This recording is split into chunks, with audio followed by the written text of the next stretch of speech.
এই ইউনিয়নের দায়িত্বপ্রাপ্ত ফজলুর রহমান মন্ডল সহ আমার সঙ্গে আগত নেতৃবৃন্দ আজকে অত্যন্ত স্পষ্ট ভাষায় আপনাদেরকে অবগত করতে চাই।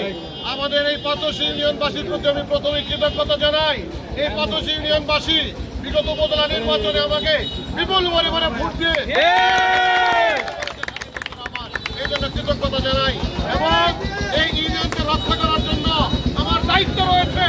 আমরা আগামী দিনে আমাদের সাবেক মন্ত্রী পরিষদ সচিব, বিএনপির চেয়ারপারসনের উপদেষ্টা, আমাদের উপজেলা বিএনপির সাবেক সভাপতি জনাব এস.এম. আব্দুল হালিম সাহেবকে আমরা নিয়ে এসেছি। তাই সে যদি আমাদের এই এলাকা থেকে এমপি হতে পারে তাহলে একটা ক্যাবিনেট মন্ত্রী হবে।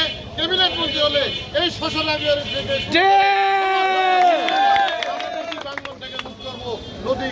নদী থেকে আপনাদেরকে রক্ষা করবো।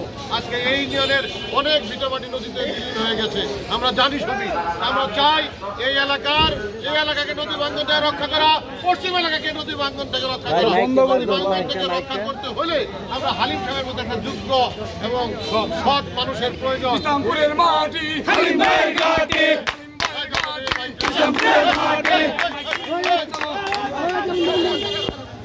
হালিম সাহেবের মতো লোক যদি আমরা এখানে নির্বাচিত করতে পারি আগামী সংসদ নির্বাচনে, তাহলে অবশ্যই আমার এলাকার উন্নয়ন হবে।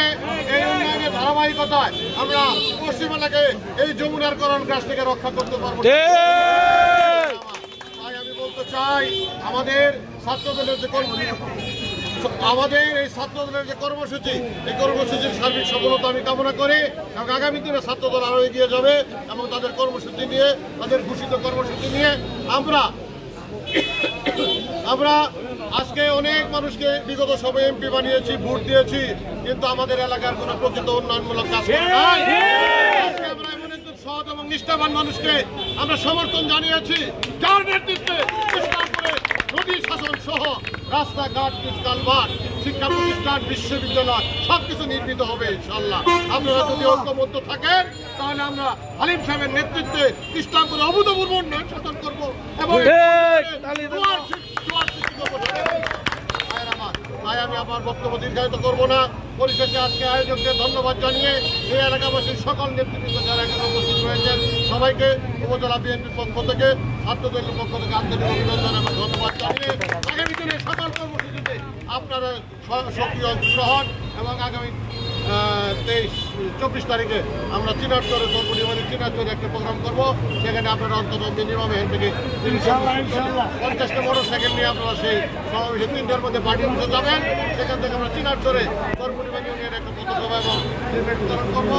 হালিম সাহেব মিটে থাকবে, হালিম ভাইয়ের নেতৃত্বে সেই মিটিংয়ে আমরা সবাই যাবো।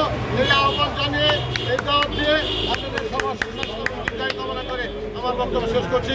বাংলাদেশ জিন্দাবাদ, শহীদ আমার হক, দেশনেত্রী বেগম খালেদা জিয়া জিন্দাবাদ, তারুণ্যের অহংকার তারেক রহমান জিন্দাবাদ। সবাইকে ধন্যবাদ। জাতীয়তাবাদী ছাত্রদল জিন্দাবাদ, এস.এম. আব্দুল হালিম সাহেব জিন্দাবাদ, জিন্দাবাদ। সবাইকে ধন্যবাদ।